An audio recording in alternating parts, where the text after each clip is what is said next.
Mike Enzi, the senator from Wyoming, is a friend of mine. He comes from a beautiful rural state, Wyoming. I come from a beautiful rural state, Vermont.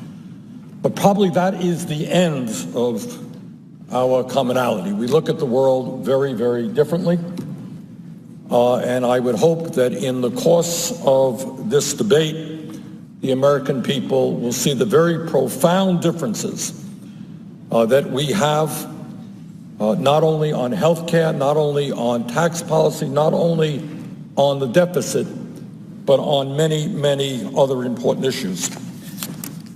Mr. President, what we are looking at right now is a budget process whose ultimate goal is to remove health insurance from tens of millions of Americans. Now, let us be clear. The United States of America today is the only major country on earth, the only one. I live 50 miles away from the Canadian border. Many of us have visited Europe. We are the only major country on earth that does not guarantee health care to all people as a right, something that I passionately believe in. I believe that health care for all is a human right. I would have hoped that we would be working together to figure out what is a complicated issue as to how we could move forward to guarantee health care to all people in a cost-effective way. But that is not what we are debating today. Let us be very clear. The Republican plan, their budget plan, lays the groundwork for ending the Affordable Care Act, which will remove tens of millions of Americans from the health insurance they get. Now, there is nothing wrong with change. We can always improve. I would hope that during the course of this debate, my Republican friends who want to repeal the Affordable Care Act will come down and tell us what their plan is, how, in fact, they are going to provide quality, cost-effective health care to all Americans. Well, you know what? They all voted against the Affordable Care Act. Senator Enzi is right. We did not get one Republican to vote for it. They have had 8 years to be thinking about how they're going to come up with a new plan. And I would hope, but I do not expect, one Republican to come to the floor and say, oh yeah, we're going to throw 20, 30 million people out of their health insurance. This is our new plan. This is how we're going to provide health care to those people. They have no ideas. Their theme is to repeal and then delay, or someday they're going to come up with a new plan. You don't destroy a house without having another house in which people to live. You don't throw 30 million people off of health care without having a plan to provide health care to those people. Number two, under the Republican proposal, something that many Republicans have been talking about for years, they want to end Medicare as it presently exists, a program which is life and death for millions of seniors. And they want to voucherize Medicare, give people a check, and then let them go out to the private insurance market and get the best deal they can. Imagine that you are an 85-year-old senior citizen who has been diagnosed with cancer, and you get your check for whatever it may be. We don't know what it will be, $7,000, $8,000, $9,000. And you go to the insurance company, you say, I've got $9,000, I'm 85, I've been diagnosed with cancer. Give me an insurance program which will take care of my medical needs, my hospital needs, and the insurance agent will laugh in your face because $9,000 or $8,000 will last you at most for a 1 week. That is their plan. Right now, and I've been all over the country, the American people are outraged at the high cost of prescription drugs in this country. Let us be clear, because of the power of the pharmaceutical industry and their lobbying and their campaign contributions. A power that exists, by the way, not only influencing Republicans, but too many Democrats as well. We pay the highest prices in the world for prescription drugs. In fact, 1 out of 6 Americans who go to a doctor to get a prescription for an illness can't even afford to fill the prescription. And yet, under the Republican proposal, if you eliminate the Affordable Care Act, the donut hole, which now helps seniors pay for their prescription drugs, will be eliminated, and prescription drugs for seniors could rise by as much as 50%. Oh, and by the way, at a time when we have more income and wealth inequality than any other major country on earth, when the very, very rich are getting richer while the middle class shrinks, the Republican proposal not only throws 20 to 30 million people off of health insurance, not only raises the price of prescription drugs for seniors, not only moves forward to privatize Medicare, but shock of all shocks, our Republican colleagues want to give massive tax breaks to the top 2%. Now, among many, many other negative impacts that the repeal of the Affordable Care Act will have, will be one that it will impact heavily rural states like Wyoming, Vermont, and other rural states around this country. And that is, as a result of the repeal of the Affordable Care Act, rural hospitals could be forced to close their doors, not getting the funding that they need, leaving millions of Americans with nowhere to turn for critical medical care. So I look forward to this debate. Nobody here thinks that the Affordable Care Act is perfect. Nobody believes that at all.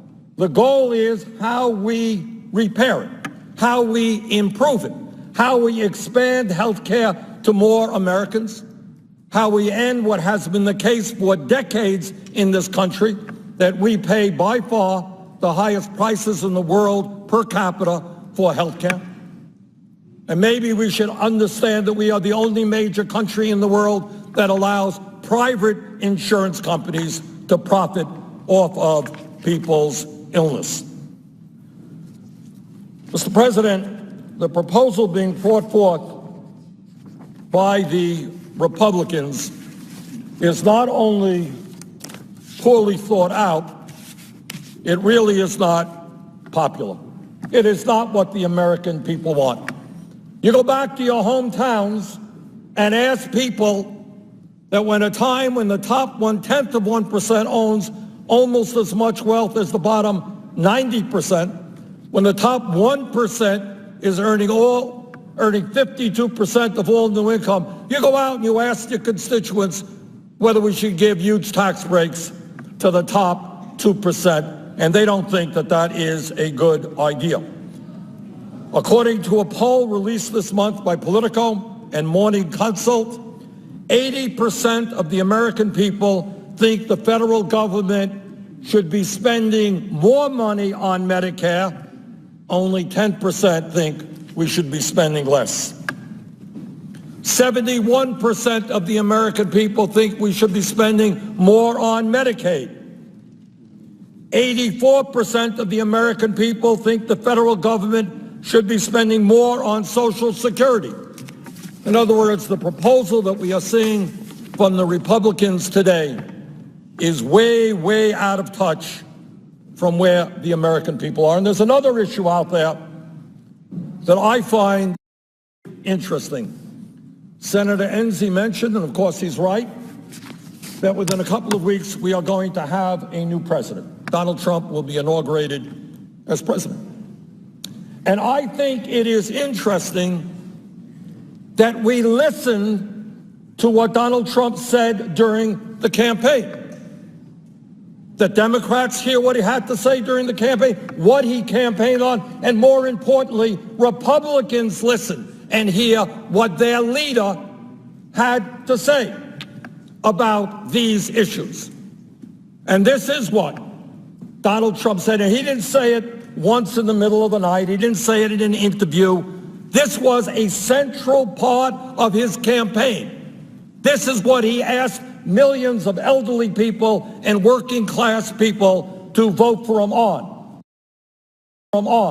These are the principles that Donald Trump ran and won the presidency on. On May 7th, 2015, Donald Trump tweeted, quote, "I was the first and only potential GOP candidate to state there will be no cuts to Social Security, Medicare, and Medicaid."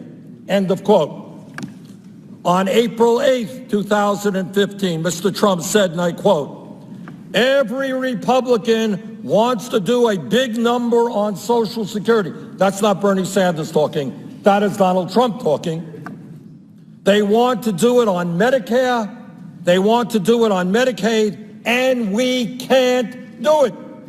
It's not fair to the people that have been paying in for years." End of quote. Not Bernie Sanders, Donald Trump, our soon-to-be president.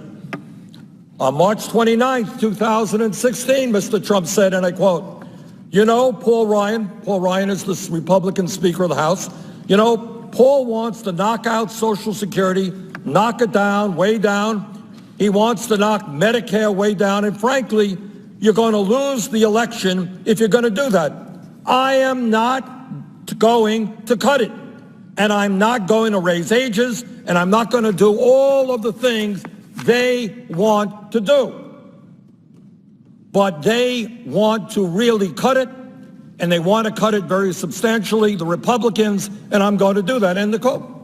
What Mr. Trump said was exactly right. Here are the day. This is the day.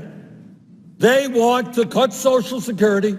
They want to cut Medicare. They want to cut Medicaid. Mr. Trump was right, and millions of people voted for him on the belief that he would keep his word. Well, it seems to me that Mr. Trump right now has got to do one of two things.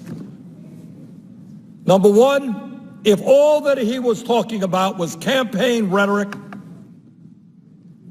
then what he was obliged to do now is to tell the American people I was lying. Yeah, I said that I would not support cuts to Social Security, Medicare, and Medicaid, but I was lying. It was a campaign ruse. I just said what came to my mind to get votes. I had no intention of keeping my word. And if that's what he believes, if that's what the case was, let him come forward and say that. But if that is not what the case is, if he was sincere, then I would hope that tomorrow or maybe today he could send out a tweet and tell his Republican colleagues to stop wasting their time and all of our time. And for Mr. Trump to tell the American people that he will veto any proposal that cuts Medicare, that cuts Medicaid, and that cuts Social Security. And what we are talking about right now, let us be clear, no debate, that is exactly what this goal is. That's what this budget proposal is. It is to move toward the voucherization and the privatization of Medicare, to make massive cuts in Medicaid, throw millions of people off of health insurance. So there's a lot of responsibility on Mr. Trump's shoulders. But I would hope that he could save us a whole lot of time by telling the American people that he was sincere in what he said during the campaign, that he was not lying. And if that is the case, we can end this discussion and get into the serious business of how we create a quality health care system guaranteeing health care to all people in a cost-effective way. And with